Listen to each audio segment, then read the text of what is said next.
A pergunta 124 do Catecismo Maior, irmãos, diz assim: o que significam as palavras pai e mãe no quinto mandamento? E aí a resposta do Catecismo é: as palavras pai e mãe no quinto mandamento significam não apenas os pais naturais, mas todos os superiores em idade e dons, e especialmente todos aqueles que, por ordenança de Deus, têm autoridade sobre nós. Aí ele coloca as 3 esferas de autoridade, que são, seja na família, na igreja ou no Estado. Então, a autoridade na família, a autoridade na igreja e a autoridade no Estado. O apóstolo Paulo, ele chega lá na primeira carta a Timóteo, ele chega a dizer com todas as letras que aquele que não governa bem a sua casa não pode governar a casa de Deus. 1 Timóteo capítulo 3.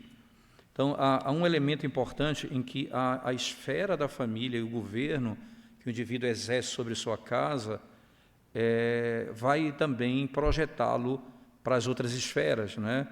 Paulo diz, olha, se você governa bem em sua casa, você pode governar, você está apto talvez para governar a casa de Deus, como o texto com tanta clareza nos ensina. Então, Paulo diz assim no capítulo 3, irmãos, versículo 1 em diante, 1 Timóteo 3.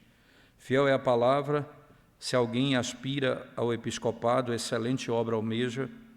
É necessário, portanto, que o bispo seja irrepreensível, esposo de uma só mulher, temperante, sóbrio, modesto, hospitaleiro, apto para ensinar, não dado ao vinho, não violento, porém cordato, inimigo de contendas, não avarento, e que governe bem a própria casa, criando os filhos sob disciplina com todo respeito. Pois se alguém não sabe governar a própria casa, como cuidará da igreja de Deus, né? Então, esse aspecto requerido aqui no texto nos leva também para um outro elemento que é importante, irmãos. A autoridade, ela não é algo que é inata a mim. Veja, não é porque apenas você é um homem, você tem essa autoridade. Lembre que aqui, essa autoridade ela é estabelecida dentro da família, na igreja e no Estado, quando você governa mais pessoas, não é? Mas não é algo que é imposto sobre você ou que você coloca sobre você mesmo. Não é uma vocação que você impõe sobre você. Na medida que você casa, você não pode abrir mão de ser autoridade e governar a sua casa, porque aí você abriria mão daquilo que Deus colocou para você. Então, seria um grande pecado um homem que constitui uma família e não governa a sua casa, e não tem autoridade sobre sua esposa e sobre seus filhos, biblicamente falando. Entende? Esse aqui é um ponto importante. Não é algo que você mesmo impôs sobre você. Então, foi Deus que instituiu essa autoridade. Então, não é uma questão de você querer ou não exercer autoridade.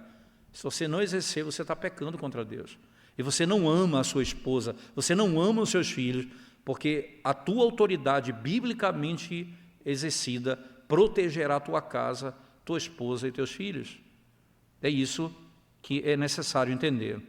Um ponto aqui que eu queria frisar, ainda dentro do nosso Catecismo Maior, irmãos, é a pergunta 129 do Catecismo Maior, né?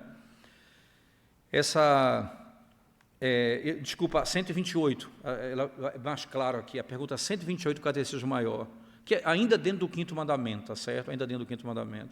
E a pergunta é essa: quais são os pecados dos inferiores contra os seus superiores? E aí, depois do 129, a gente vai, ele diz assim, olha, os pecados dos inferiores contra os seus superiores são toda a negligência dos deveres para com eles, a inveja, o desrespeito e a rebelião contra essas pessoas e a posição que ocupam em seus legítimos conselhos, mandamentos e correções, o amaldiçoar, o escarnecer e toda a conduta insubmissa e escandalosa que resulte, veja, em vergonha ou desonra para eles e para o seu governo. porque você fere o governo que Deus colocou, você desonra o governo que Deus estabeleceu sobre você. Então, um filho desobediente, e aí é contra um governo, contra o seu próprio pai, né? Há membros de igreja que se rebelam de modo pecaminoso. Certamente essas coisas elas vão desonrar e levar vergonha não, veja, e não é um indivíduo meramente, mas aquilo que Deus colocou sobre ele e a autoridade que Deus deu a ele nesse aspecto, seja pai, seja pastor, seja governo, seja o que for, presbítero de igreja, não importa. Aí a pergunta 129, irmãos, vem na outra direção. Agora, o que se exige dos superiores? Veja que o ponto último é também na autoridade dele, no governo dele. Veja só, o que se exige dos superiores para com os seus inferiores? Aí a pergunta tem a seguinte resposta: exige-se dos superiores, conforme o poder que recebem de quem?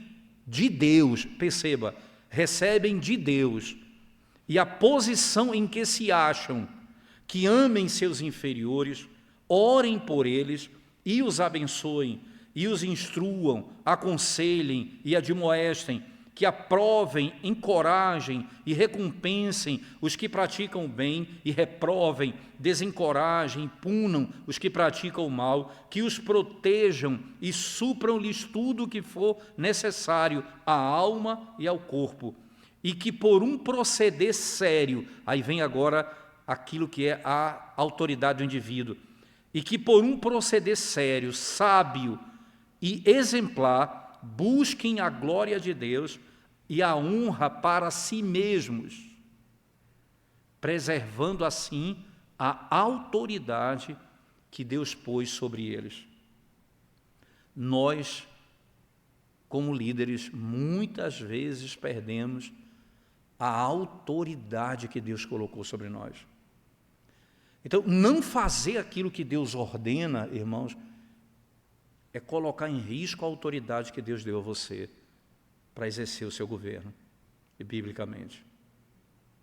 Isso que você imagina, acho que eu já contei essa história antes, mas uma vez eu estava no acampamento em Brasília, um acampamento de jovens, já tem há muito tempo isso, e falando sobre algumas estruturas da questão da doutrina do pacto, eu lembro que um casal levantou, assim, eles estavam muito irados com a instrução, e o marido pediu a palavra e disse assim: pastor, eu acho que eu discordo disso que eu estou ensinando, porque eu acho que a autoridade do homem sobre a mulher é fruto do pecado, e isso não tem nada a ver com a ordenança divina.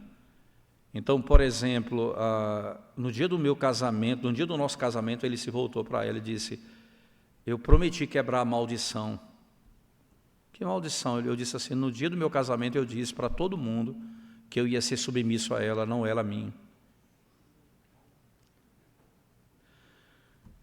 Assim, eu disse, e não tinha nenhum pastor para lhe ajudar, né? Você não estava normal, né? Não tinha ninguém ali para lhe ajudar, para lhe orientar. Como é que é isso? Como é que você faz uma loucura dessa? Então eu disse para ele assim: então você tem que quebrar todas as maldições. Quando vocês tiverem um filho, e que Deus deu para vocês cuidarem do coração dele, pastorearem ele, vocês vão dizer para o filho de vocês com 1 ano: olha, filho, a partir de hoje quem manda nessa casa é você, eu e sua mãe vamos obedecer a você. Então quebre todas as maldições, quebre a maldição do trabalho. Você que é dono de uma empresa, chega para os seus empregados: a partir de hoje quem manda na empresa são vocês, eu vou ficar só ouvindo as opiniões de vocês sobre o que deve ser feito. Isso não é maldição, irmão, isso é sabedoria divina. Ele criou assim, ele estabeleceu assim. E isso é santo, isso é bom, isso é agradável, isso protege, isso cria estrutura, isso mantém a sociedade no padrão santo. Veja, a primeira coisa para desmantelar uma sociedade é quebrar essa estrutura de autoridade. Mas eu não estou falando aqui, eu não quero falar aqui do que o mundo faz contra a autoridade que Deus instituiu. Eu estou me referindo ao que nós fazemos contra a autoridade que Deus nos deu. Como nós mesmos destruímos a nossa própria autoridade. E aqui eu não quero entrar no mérito externo, mas eu quero avaliar o nosso próprio coração nesse sentido. E como isso é grave, não é? Como isso é grave. Joe que ele tem uma obra, irmãos, que é Casamento Piedoso, que é uma série, na realidade, sobre piedade. Não é? Ele tem uma série, vários livros nessa área. E nesse livro em particular, sobre família e piedade, ele fala sobre a autoridade do marido. É claro que eu poderia falar da autoridade do homem sobre a esposa e sobre os filhos, mas o princípio aqui se estabelece para todos. E aí eu quero lhes mostrar o que autoridade é essa e como eu preciso mantê-la. E como eu faço para manter minha autoridade na minha casa, dentro da minha própria casa, e é isso me preparando até mesmo para governar a igreja. Se eu não governo bem minha casa, eu não poderei governar a igreja. Job começa dizendo assim a autoridade do marido sobre a esposa é, na verdade, diz ele, a própria autoridade de Deus, confiada ao marido como seu vice-regente. A esposa, diz ele, é chamada a submeter-se ao marido como ao Senhor, porque a sua submissão ao marido faz parte da sua submissão ao próprio Senhor. E aí a gente pode dizer, então, com base nisso, que repudiar a autoridade legítima do marido é repudiar a autoridade do próprio Deus. Não pense, irmãos, que destruir a autoridade, você mesmo pegar a autoridade que Deus te deu e você destruir, é você destruir aquilo que Deus mesmo entregou nas suas mãos. E aí nós temos características diferentes, irmãos. Tem pessoas que não têm aquela característica de liderança, veja, não é isso que está em jogo aqui. Nós somos diferentes em muitas áreas, mas Deus nos mandou ser santos. Não, na minha luta eu vou fazer o que Ele mandou eu fazer. E assim também exercer autoridade. Nas minhas fragilidades eu vou lutar em oração, obedecendo a Escritura para exercer minha autoridade, porque isso foi dado pelo próprio Deus. E aí ele continua dizendo o seguinte: o marido pode abdicar da sua autoridade, pode negligenciá-la, pode abusar dela, ele pode profaná-la, mas é absolutamente incapaz de se desvincular dela, pois ela faz parte do que significa ser marido. Você entende? Irmãos, você é marido, você tem autoridade. Você pode fazer o que quiser, não há como separar. Ele deve exercê-la, e aí o marido deve exercer essa autoridade fielmente, ou será responsabilizado por Deus por sua infidelidade, pois lhe foi confiada por Deus a responsabilidade pela mulher, que lhe foi dada como esposa, pelos filhos que ele entregou a eles. Essa confiança divina, irmãos, concedida ao marido, tem várias implicações para a compreensão da autoridade. Primeiramente, pense nisso. A autoridade do homem é uma mordomia. Ele não está livre para determinar por si mesmo a forma como ela será exercida. É por isso que é no Senhor. Não sou eu que determino o modo de liderar a minha casa. Eu faço isso em Cristo, com base na palavra do próprio Deus. Não é? O marido foi chamado por Deus e deve agir em nome de Deus, exercendo sua autoridade de tal modo que fique claro para sua esposa que ele também está debaixo da autoridade. Eu exerço essa autoridade porque eu me submeto à autoridade de Deus. Isso gera humildade, quebrantamento, porque eu sei que eu não posso fazer por mim mesmo. Em segundo lugar, sua autoridade é uma responsabilidade e o homem será responsabilizado pela maneira que o cumpre, como ele a cumpre. O Senhor, em sua palavra, concedeu-lhe o título de cabeça, portanto, ele não deve ficar abaixo dos ombros. Sem dúvida, é pecado que um homem se coloque abaixo do lugar em que Deus o colocou. Escreveu um puritano chamado Whately.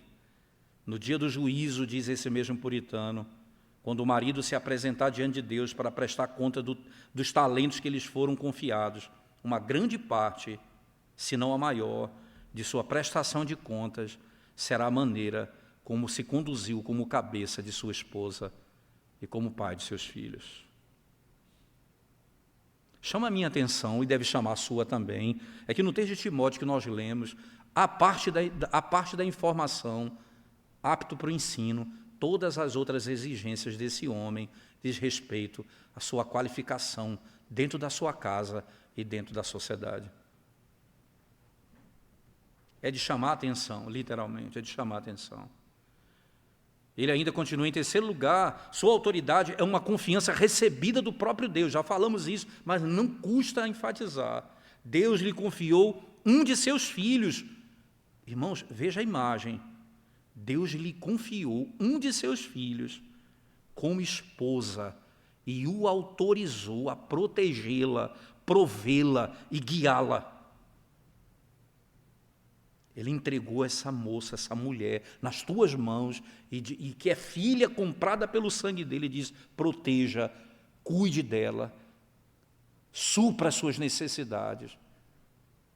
E veja que coisa, para que ela me conheça na própria estrutura que eu mesmo estabeleci. Aqui, irmãos, Deus a entregou a ele para que seja um instrumento em suas próprias mãos para santificação dela. Ele deve cuidar dela como um emblema do cuidado de Cristo, sendo para ela uma cabeça tal que ela possa ver e apreciar melhor o senhorio de Cristo sobre si. Que confiança Deus teve em você. Não menospreze a autoridade que Ele te entregou. Ele entregou uma de suas filhas para você cuidar dela. A autoridade do marido sobre a esposa é uma mordomia, lembre-se disso, uma responsabilidade e uma confiança dadas por Deus, que é tanto a fonte original quanto o modelo de autoridade que o marido deve exercer. E aquele diante de quem o marido é diretamente responsável por sua vocação. A autoridade que não foi você que se autodeu, concedeu, que não é você que estabelece as regras para exercer essa autoridade. Foi Deus que te deu, e Ele disse como você deve cuidar dela. Dar a vida por ela, protegê-la, sustentá-la, amá-la, ser fiel, todos os dias da sua vida. Aí vem então a pergunta que o catecismo, que é o nosso grande ponto aqui, nos traz. Como eu posso perder minha autoridade? E aí eu posso pensar do lado positivo também. Como o marido deve manter a autoridade que Deus deu a ele? O que eu tenho de fazer para manter essa autoridade, irmãos? Não é? Esse aqui é um ponto que eu diria importantíssimo, né, para a reflexão. Não é? Então lembre-se, se o marido tem autoridade sobre a esposa, ele incumbe exercê-la de modo fiel e honroso, então é necessário que ele se conduza de tal maneira que não perca a sua autoridade. Não destrua a sua própria autoridade.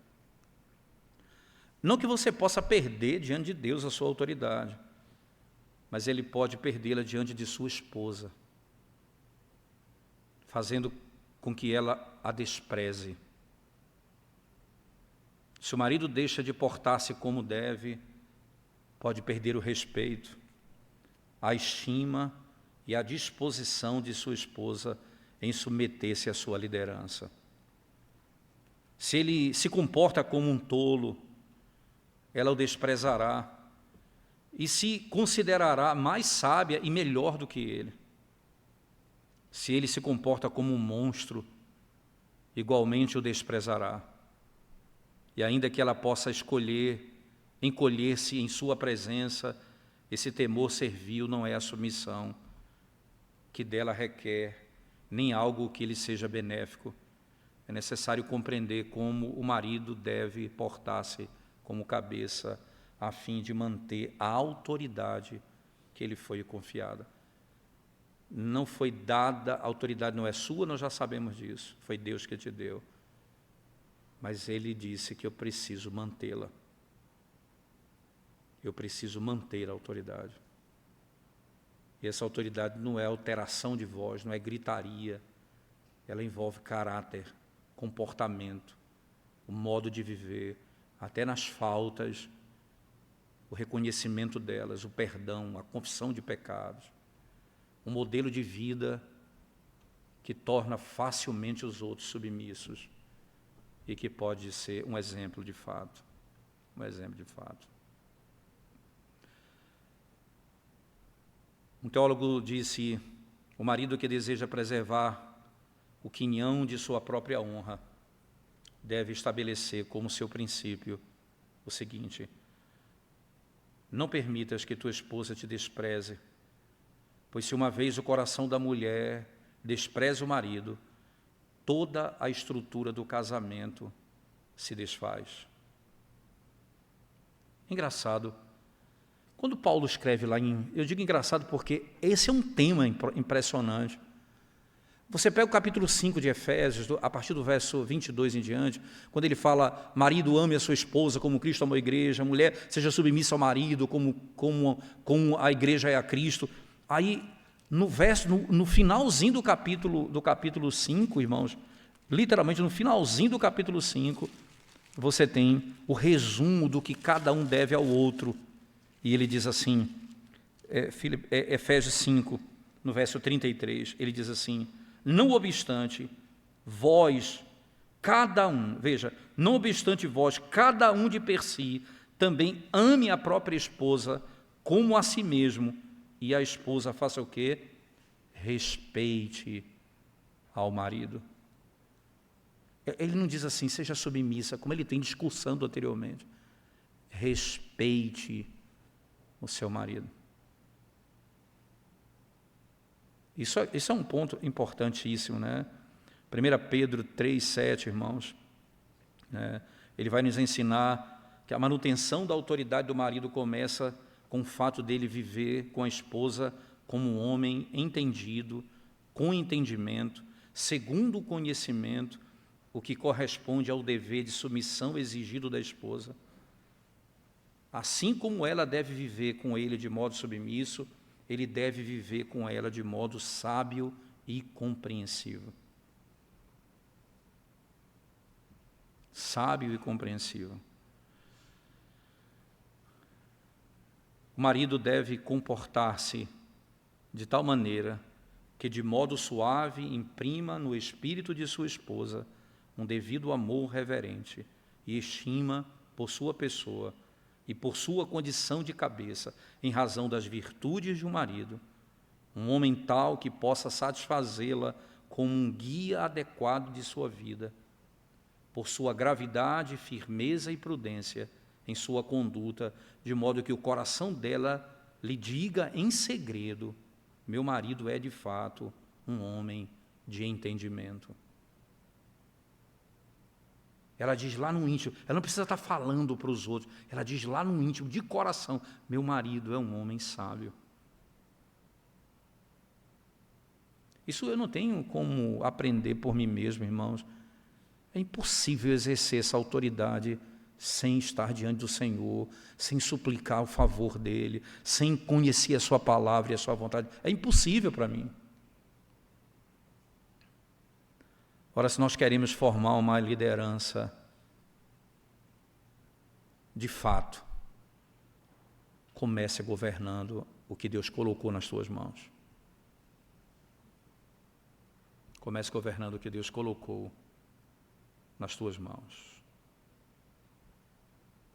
Se o marido anda no orgulho do coração, com espírito insultuoso e dominador, demonstra que lhe falta a sabedoria para governar a si mesmo, porque um homem que é iracundo, que é um homem que é soberbo nas suas ações, ele diz o seguinte: olha, eu não governo a mim mesmo. Como é que ele vai governar a casa? Como é que ele governa a casa? Não é? Aqui nós podemos pensar ainda um pouco, o marido deve viver com a esposa de tal maneira que desperte nela uma submissão pronta e voluntária ao seu governo, à sua instrução e à sua liderança. Abra sua Bíblia comigo em Provérbios, por favor. Primeiro Provérbio 17, verso 27.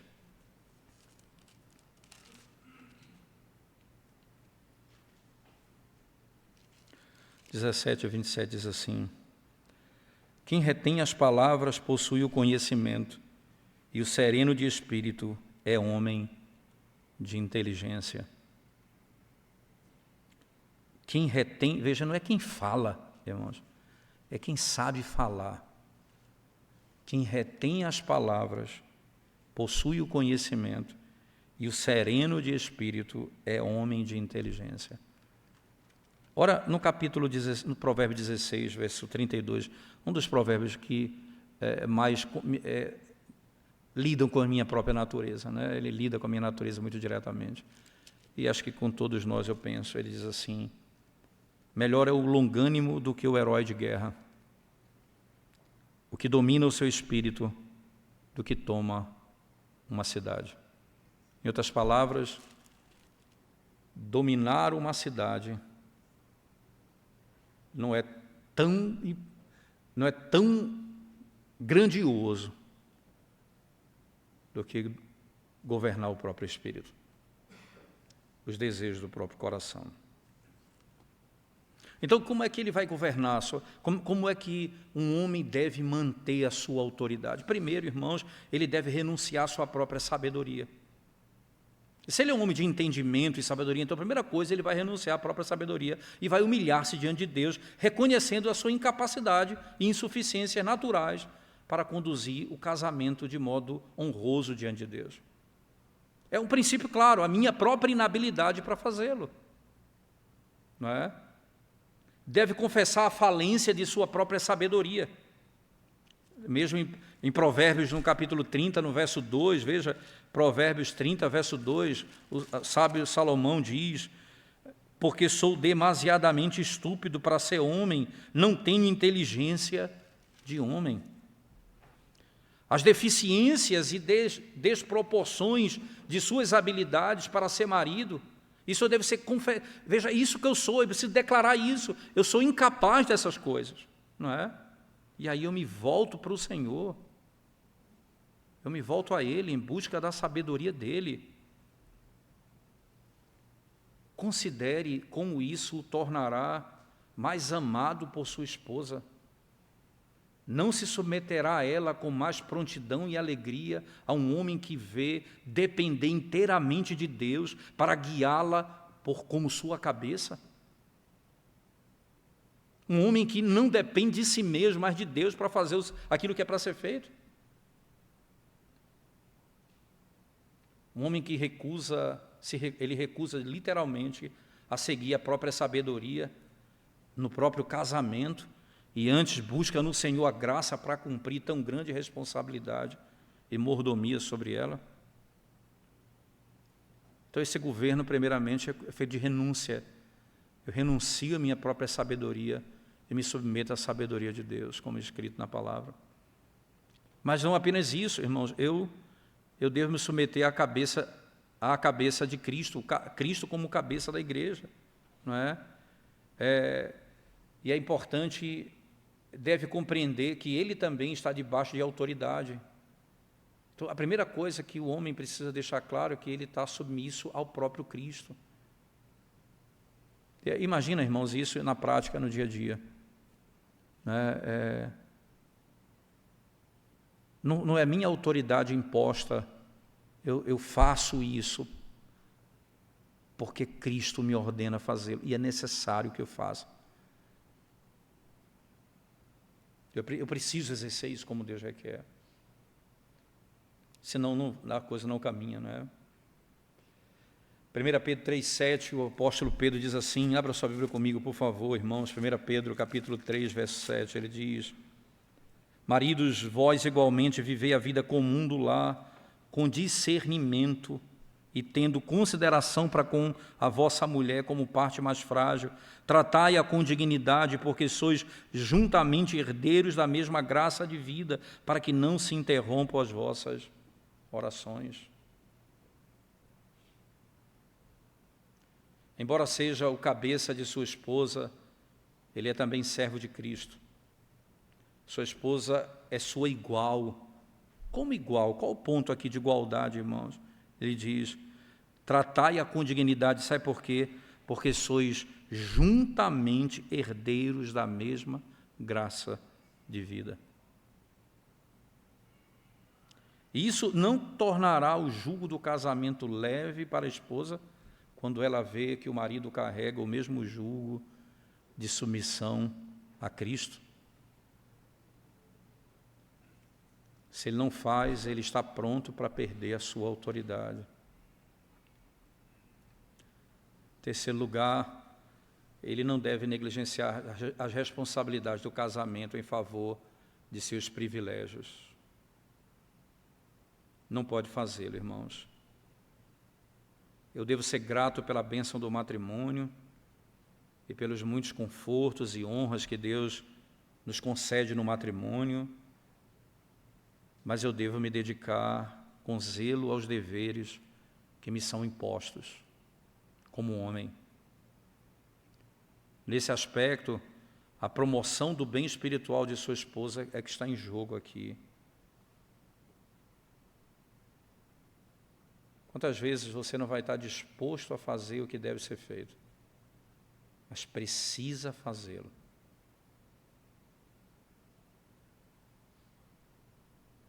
Precisa fazê-lo. E sua esposa vai segui-lo de maneira muito mais fácil. E vai dizer assim, irmãos, veja que coisa, quando ela perceber que o bem espiritual dela é o maior interesse dele. Eu falo isso aos jovens pastores, eu digo isso tentando convencê-los no ministério a não caírem na armadilha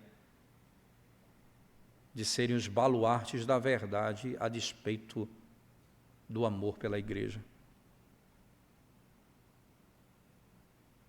O dia que a igreja souber que tudo o que você faz é por amor a ela, e todo o teu esforço é por amor a ela, tua dedicação, tuas horas tuas horas, as poucas horas de sono, o teu trabalho de leitura, a necessidade de você seguir a Cristo para cumprir o teu propósito. Quando a igreja perceber isso, é muito mais fácil ela lhe ouvir. Não é diferente com a esposa. Quando ela perceber que tudo o que você faz é para o bem dela. É para o bem dela. Quarto lugar, na manutenção da minha autoridade, o homem deve ser um homem de Deus em todos os aspectos, guiado pela palavra de Deus, cheio do Espírito Santo, manifestando a santidade do Espírito em toda a sua conduta. O que é que esse homem faz primeiro, irmãos? Ordena o seu próprio caminho pessoal na religião. Ele ordena a sua consciência diante de Deus, ele ordena a sua conversação, o modo como ele fala, o seu linguajar, seus negócios, seu exemplo diante dos homens. Depois, em seguida, anda diante de sua esposa como um homem sábio deve andar. Não tenta governar os outros antes de ter domínio sobre si mesmo, mas tendo começado, como os médicos às vezes fazem, tendo começado a experimentar conclusões em si próprio, então prescreve aos outros. Então prescreve aos outros. Eu lembro, nós tivemos aqui, muitos grandes pregadores passaram na nossa igreja local, e um deles, ninguém fala muito, né, assim, Cornelis Van Damme, que escreveu Presbíteros, uma obra sobre diáconos, né? Ele pregou uma vez, numa quarta-feira, ele estava de passagem na cidade, conseguimos trazê-lo para a reunião de oração aqui na igreja. E aí um amigo no corredor, quando nós estávamos na sala conversando, aí o pessoal da igreja reformada estava conversando lá com ele, aí um amigo disse, é o senhor que cobrava muito dos alunos, pancadaria mesmo de cobrança e tal. Aí ele olhou e disse, nunca pedi nada aos meus alunos que eu mesmo não fizesse. Que negócio interessante, aquilo foi impressionante aquele dia para mim.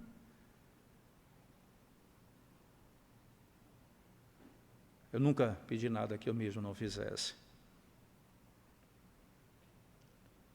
Primeiro eu ordeno minha vida, para depois ordenar o meu serviço. Literalmente. Ainda o puritano Otto, ele diz sobre esse assunto, é extremamente útil, ele diz, há duas coisas relacionadas à condição do marido como cabeça do lar que lhes são exigidas, e ele deve mantê-la devidamente e exercê-la honrosamente. Vou repetir. Há duas coisas relacionadas à condição do marido como cabeça do lar, isso é, com sua autoridade, que lhes são exigidas. Ele deve manter devidamente a sua autoridade e deve exercê-la honrosamente. Manter e exercer. Para desencorajar a tendência de muitos maridos de gritar mais alto e usar mão pesada para governar suas esposas, o Otto ele começou proibindo os maridos de empregar qualquer tipo de força ou violência, exortando-os antes a usar sabedoria e habilidade. E ele escreveu, saibam, portanto, todos vós, maridos, que o meio de manter a autoridade nessa sociedade, do casamento, não é a violência, mas a habilidade. Não é pela força bruta, nem pela mão forte que o marido deve sustentar sua posição contra a falta de dever da esposa, mas por um proceder mais brando, gentil e sábio. Aqui devemos tomar as palavras de Salomão, diz ele. A excelência de uma coisa é a sabedoria. Não desejamos que alguém use semblantes severos, palavras altissonantes e comportamento feroz, como se fosse um enorme macho sobre uma pessoa fraca e cansada. Mas aconselhamos um caminho mais fácil, seguro e hábil. É impressionante ler Provérbios nesse particular, irmãos. Quando descreve que a palavra sábia, a palavra mansa, ela tem poder de destruir ferrolhos. Ela tem uma força de abrir portas que nós não conhecemos. Porque ela não abre a porta apenas daquilo que deve acontecer, mas a porta do coração de quem vai obedecer. O mesmo puritano aconselhou os maridos a buscarem mais graça e a evitarem 3 faltas principais para não perderem a sua autoridade. Ele diz, primeiro, o marido deve empenhar-se em ser adornado com todas as virtudes louváveis e em exceder sua esposa tanto em bondade quanto em posição. Ser mais do que ela em bondade. Ele diz, Hopkins expressou isso da seguinte forma, o meio correto e mais eficaz de preservar essa autoridade é por meio da prudência e da gravidade, da sobriedade e da piedade, e de uma vida respeitável, exemplar e rigorosa. Isso produzirá na esposa, diz ele, e em toda a família, uma estima reverente e veneração. O argumento é convincente, irmãos. Que a esposa veja no marido tal humildade, tal piedade e tal sabedoria, que façam o próprio coração dela confessar que há nele algum valor e dignidade, algo que merece ser respeitado e acatado. respeitado e acatado. Que ele ande de modo íntegro, cristão, sóbrio, piedoso em sua família, dando bom exemplo a todos os da casa. Então a esposa lhe considerará de boa vontade o lugar superior, quando não puder deixar de vê-lo como a melhor pessoa. Quando não puder deixar de vê-lo como a melhor pessoa. Nenhum inferior pode deixar de, em sua alma, inclinar-se diante daquele superior em quem aparecem a graça e a imagem de Deus, conforme o seu lugar, a sua posição e a esfera que Deus o colocou. Um homem virtuoso será respeitado na consciência até da pior das mulheres e também no comportamento de qualquer uma que não seja monstruosa e destituída de toda a feminilidade. Ser digno de estima faz com que alguém seja estimado. Não é peso para ninguém submeter-se àquele que é manifestadamente melhor do que si mesmo. Uma conduta piedosa e sábia atrai bom respeito e convida à submissão voluntária. Isso é um ponto, sem dúvida alguma, fundamental nesse aspecto. Puritano disse: um príncipe promover um covarde ao posto de capitão. Seus soldados logo o perceberão e o desprezarão. Mas se ele tiver coragem e competência para o encargo, ainda que sejam inclinados à rebelião, conservará o respeito entre eles. Conservará o respeito entre eles. É verdade que em um acesso de loucura, podemos dizer assim, a esposa até do melhor dos maridos pode agir de modo impetuoso e indisciplinado. Mas passado esse momento e retornando a si mesma, ela se condenará e o justificará. E assim, em vez de perder sua autoridade, ele a recuperará com grande vantagem. Com grande vantagem.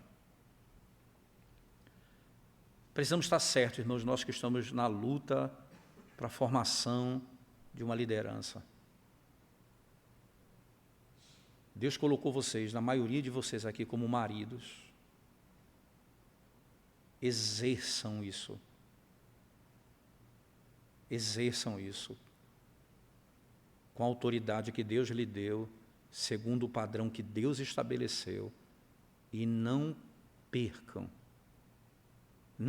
Não sejam vocês mesmos aqueles que vão destruir a autoridade que Deus colocou sobre vocês.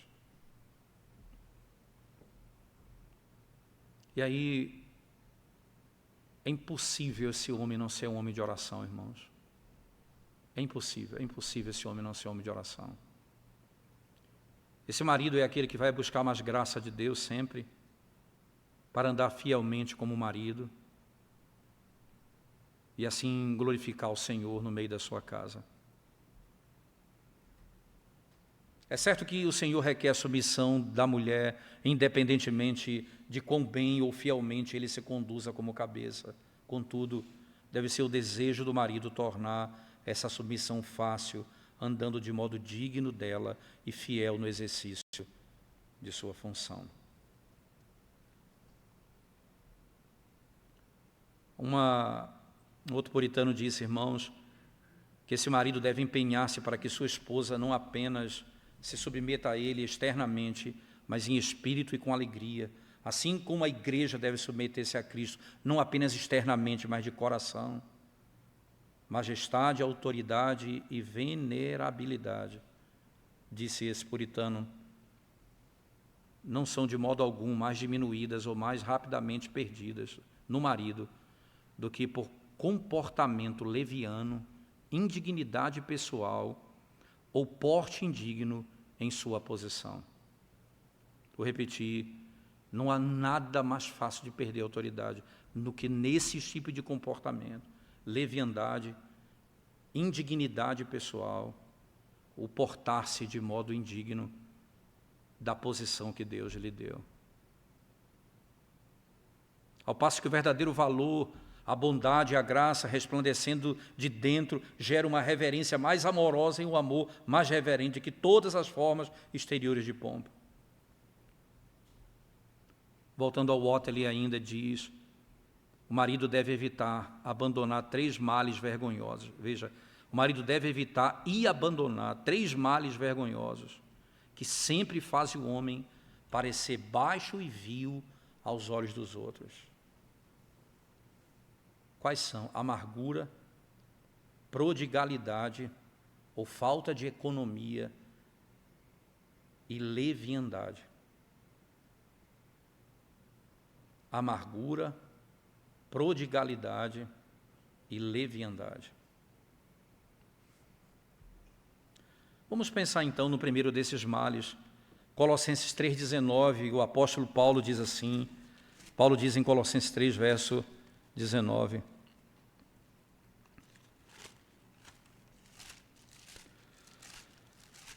Colossenses 3,19 diz assim a palavra de Deus, irmãos. Marido, amai vossa esposa e não a trateis com amargura. Engraçado isso, né? Não a trateis com amargura. Paulo ordena aos maridos que não sejam ásperos com suas esposas, porque isso se opõe ao amor que lhes é exigido.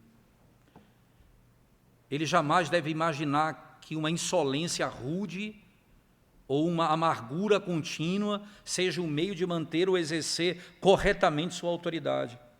A amargura, na realidade, irmãos, manifesta-se em comportamento áspero, azedo e ferino, bem como em insultos, censuras, repreensões, palavras furiosas. Palavras amargas cortam e ferem o coração, carregam consigo ira e ódio, maculam um toque com ressentimento e deixam atrás de si um rastro de desprezo. Separam, fazendo inimigos de amigos. Tal amargura, irmãos, no marido convidará o desprezo por ele e por seu governo e minará sua autoridade, pois sua esposa se cansará de uma liderança dolorosa e aflita. A autoridade do marido torna-se insuportável. Ele deve, portanto, afastar toda amargura para com sua esposa e lembrar-se de que ela é como seu próprio corpo e ninguém jamais odiou a própria carne. Fuja da amargura, do ressentimento no relacionamento. Segundo, irmãos, a prodigalidade ou a falta de uma vida econômica equilibrada financeiramente. Aqui o puritano, quando fala isso, ele tinha em mente aquele vício desprezível, irmãos, tão frequentemente descrito em Provérbios, que leva a pessoa a desperdiçar e a dissipar aquilo que lhe foi confiado. Esse vício é condenável em qualquer homem, mas especialmente no marido, de cujo governo prudente e economia dependem sua família. O equilíbrio financeiro dele depende da sua casa, os seus filhos. A falta de economia que o marido deve evitar inclui a embriaguez, o jogo e as más companhias. Pela embriaguez, o marido afoga a sua inteligência e expulsa a razão. Ora, se um sacerdote, lá no livro de Levítico, no capítulo 10, ele não devia se aproximar de bebidas fortes, porque incapacitava esse indivíduo de lidar com as questões que chegavam a ele, o raciocinar, a lógica das coisas. É engraçado o que Paulo diz, não dado a muito vinho.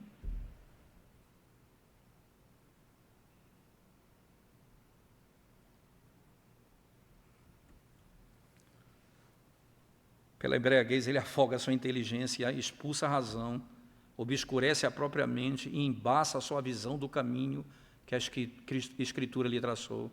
Como pode o marido guiar e governar sua esposa de modo honroso e fiel sem sua razão? O marido consome seus bens no jogo, hoje em dia nos betes, nas casas de apostas, ele consome veja só, irmãos, os seus bens e esgota a sua provisão, lança fora aquilo que Deus lhe deu para o bem de sua esposa e de seus filhos, gastando dissolutamente como fez o filho pródigo. Como pode proteger sua esposa do dano e da necessidade e prover para ela segundo seus votos matrimoniais sem seus bens e recursos? Más companhias, o marido perde seu bom nome e mancha seu bom caráter quando anda com pessoas de péssima reputação.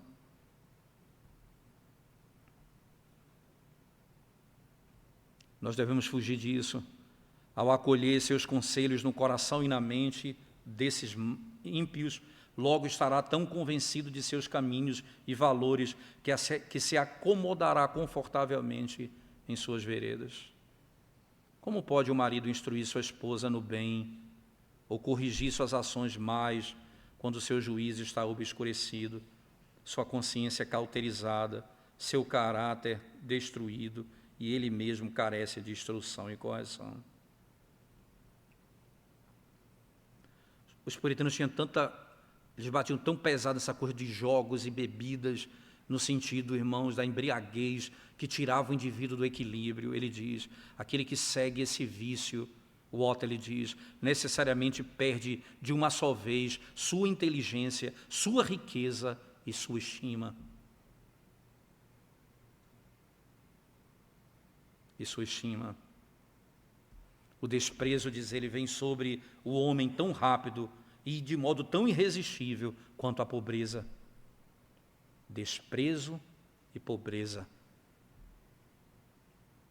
Porque ele usa o seu dinheiro de modo pecaminoso.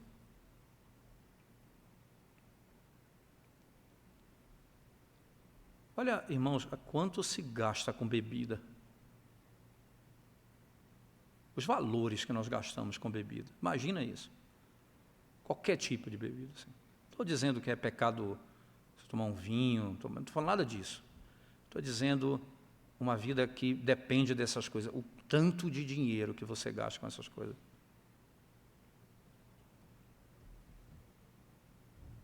E os vícios dos jogos, irmãos. Que não são poucos que estão inseridos neles. Não são poucos, viu, irmãos? E quando você precisa perder parte daquilo que você adquiriu para a sua família, para poder pagar as dívidas, aí você sente na pele a dor, a angústia de ver o mal que você está fazendo à sua esposa e seus filhos. Você perde a sua autoridade.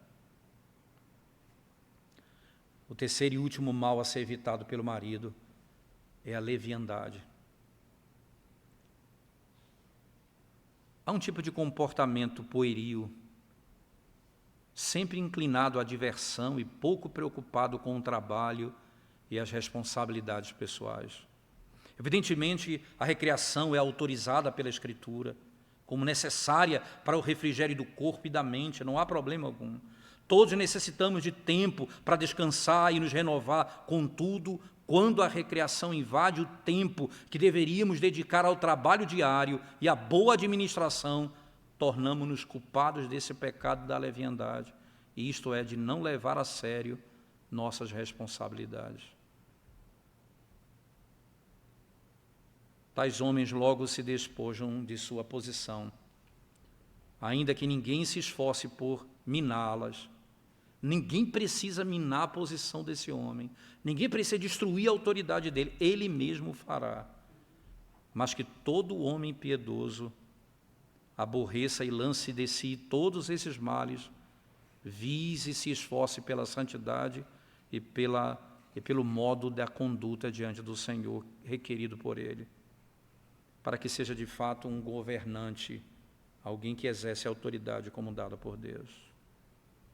E para que a sua superioridade, entenda, porque ele é ao superior e inferior, não superioridade no sentido que ele é mais elevado que os outros, mas na posição que foi colocado, irmãos, ele se permaneça ereto e firme, não sendo lançado por terra no pó do desprezo e da irreverência.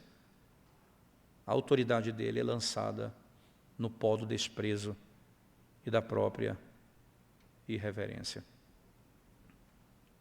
Quando nós chegamos, irmãos, a olhar para aquela pergunta do catecismo que nós começamos, a 129, né, a pergunta que diz, né, qual é que se exige dos superiores para com seus inferiores, na parte final ele diz, né, e que por um proceder sério, sábio, santo e exemplar, busquem a glória de Deus e a honra para si mesmo como? Porque, irmãos, porque foi dado a eles essa autoridade, dado por Deus, e se ele é desprezado e não honrado, ele peca, preservando assim a autoridade que Deus pôs sobre eles. Um autor, irmãos, que comenta o Catecismo Maior, né, Johannes Gerhardus Voss, que tem Catecismo Maior, foi republicado pela Clire, né, pelos puritanos, excelente o material.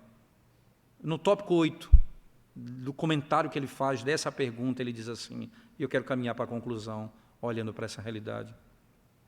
Por que os superiores devem dar bom exemplo aos seus subordinados? Ele continua. Porque quando os superiores dão bom exemplo, glorificam a Deus, obtêm honra para si mesmos e conservam a autoridade que Deus lhes atribuiu.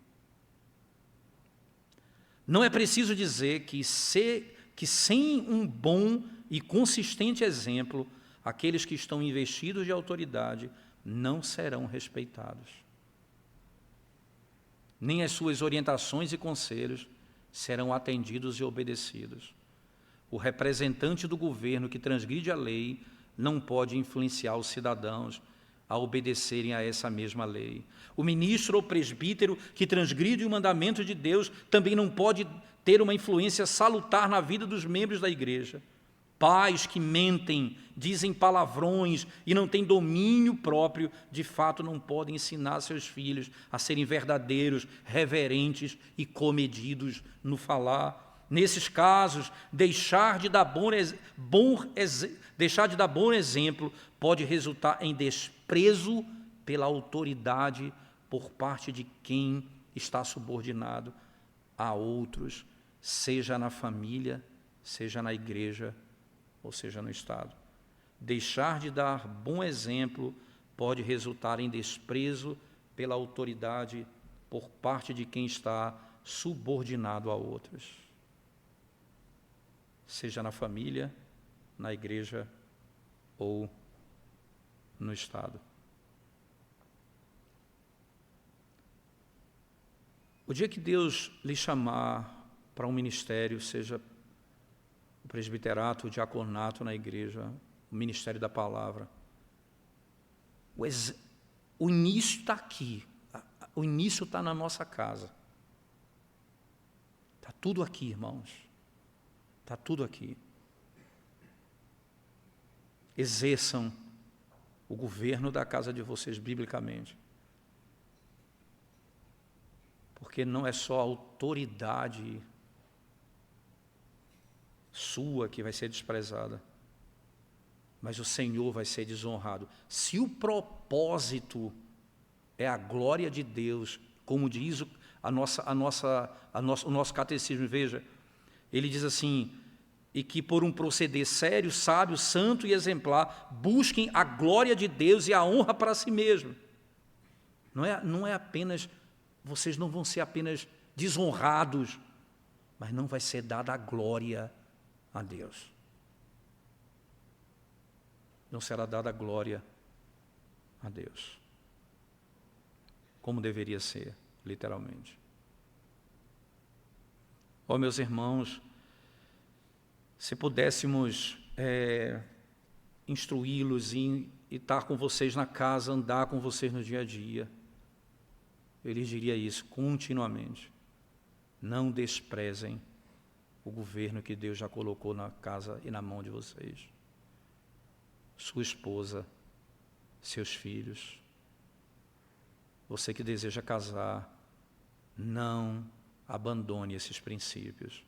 Busque ele desde já. para que você possa viver exatamente como o Senhor requer. E dentre esses, o Senhor chamará alguns para o ministério da igreja. Mas todos glorificarão o Senhor na posição que Ele colocou você. Todos glorificarão o Senhor. Todos glorificarão o Senhor. Nesse sentido. Nós vamos orar ao Senhor nesse momento, depois a gente vai abrir para alguma pergunta, alguma dúvida. A gente pode falar um pouco sobre isso. Vamos orar. Senhor, nós queremos te bendizer o nome e te exaltar pelo doce privilégio, Senhor, de podermos refletirmos sobre as Tuas verdades, a Tua palavra, e como governar e liderar a Tua igreja, Senhor Deus, começa também com o governo da nossa própria casa, antes de tudo, até o governo da nossa própria vida. Ensina-nos a governar nós mesmos, Senhor Deus. Concede-nos o domínio próprio, Senhor Deus, em todas as áreas da nossa vida, para podermos dirigir aqueles que o Senhor nos concedeu para dirigirmos, debaixo da graça, da sabedoria, do temor do Senhor, segundo a Tua palavra. Perdoa os nossos pecados, restaura a nossa sorte, Senhor Deus, porque a nossa alma é exposta, o nosso coração é exposto, os nossos pecados estão diante dos nossos olhos, falamos todas essas coisas, mas uma a uma, tantas vezes nós já transgredimos, e temos até transgredido, Senhor Deus. Ó, tem piedade de nós, Senhor, como homens, para o bem da nossa vida, o bem da nossa casa, para o bem da Tua igreja, para o bem da sociedade, para a glória do Teu nome. Em nome de Jesus. Amém.